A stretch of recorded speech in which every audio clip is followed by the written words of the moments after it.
The Olympic Peninsula Humane Society is a local nonprofit, so we're not associated with any national organization. It was started in 1947 in Port Angeles. So this one actually we're celebrating 70th anniversary this year.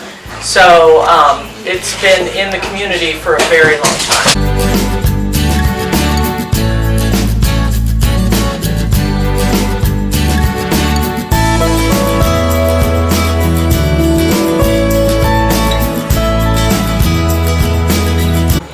Our old facility was very small. We had been in it 60 years, so it was small, cramped, smelly. We couldn't expand programs like we wanted to, so coming out here where we have 9 acres, we have a brand new building called the Bark House that we have for the dogs, and then we've utilized some existing buildings for cats and administration. It's worked beautifully. We just feel so fortunate to be here in a great space. There's walking trails back in the trees where people can take dogs out for a walk, and it's great for people, it's great for the animals. Yeah, we rely a lot on donations, and they are tax deductible. We get lots of donations every week, every day we get something. That's what helps keep us going. The things that you use in your home, paper towels and bleach and laundry, detergent, things like that, we use 3 or 4 times as much here. Pretty much anything you can think of. Blankets, we go through a ton of them, toys, treats, all of that.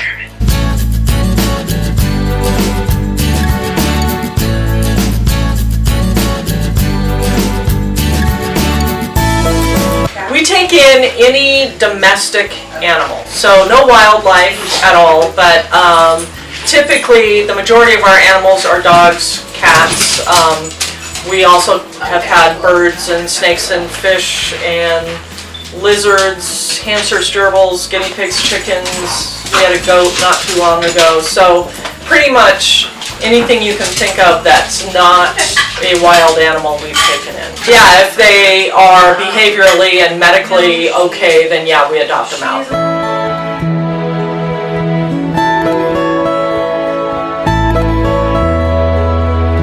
There is no fee to surrender an animal. We think that it's hard enough for people to have to surrender an animal, but then on top of that to charge them to surrender, we just don't feel like that's the right thing to do.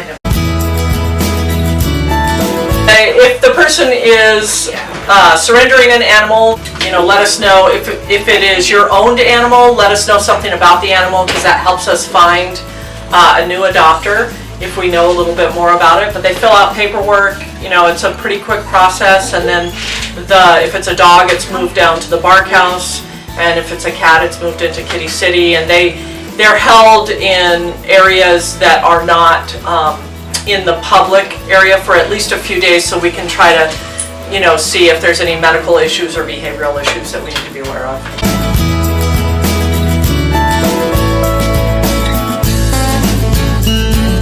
We often transfer animals to other shelters or humane societies in more populated areas because we're pretty remote where we are.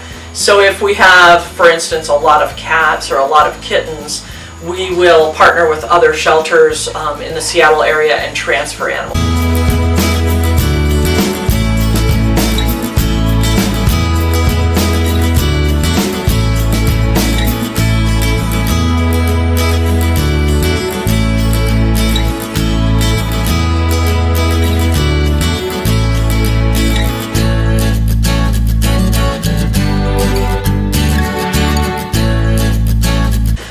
Puppies are $250, and that includes their spay or neuter, a health check from a local vet, rabies vaccine, their first vaccines typically they would have here, a microchip, and then puppy socialization classes. So it's a really good deal.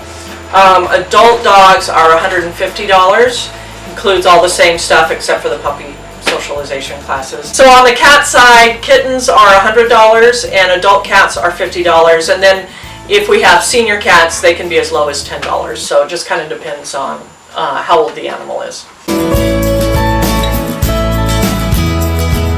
We take in about 1,500 animals a year, And so, you know, of those, we adopt out a fairly high percentage of them or transfer out. You know, there's all different avenues to get them out of this environment, out of a shelter environment, and into a home or into a rescue, and, you know, someplace where they're going to be adopted.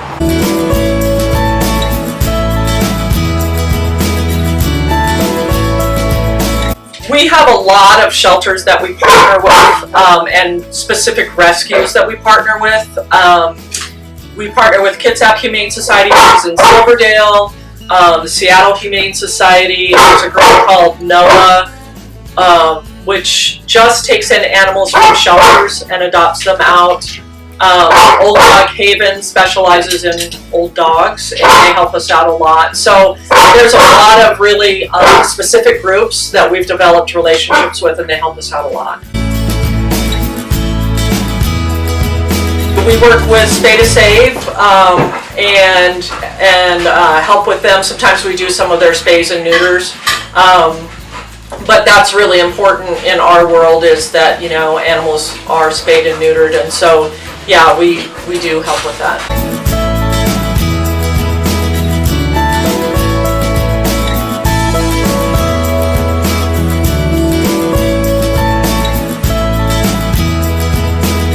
I don't know what our average length of stay is, but it, you know, if it's a healthy dog or cat that is pretty well socialized and, you know, doesn't have a lot of issues as far as behavior or medical issues, they will stay here a week or two maybe. If they're older or if they have some issues, then it can be longer.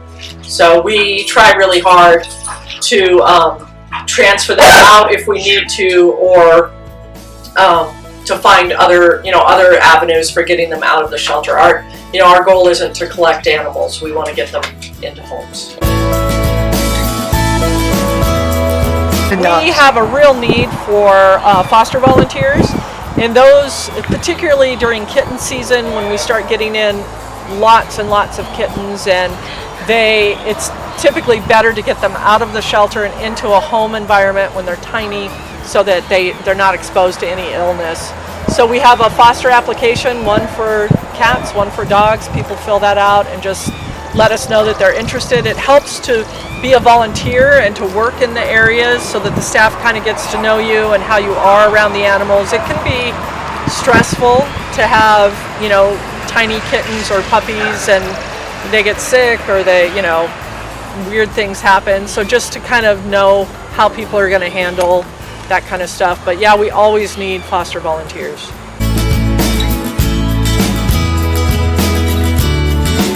The biggest event that we do, we actually just held it 2 weeks ago. It's called Meowgaritas and Mutts, and we just had the 5th anniversary of that event, and we raised a little over $130,000. So that is like our signature event. It's a big dinner auction. It's really fun. People have a great time. And then throughout the year we do smaller events.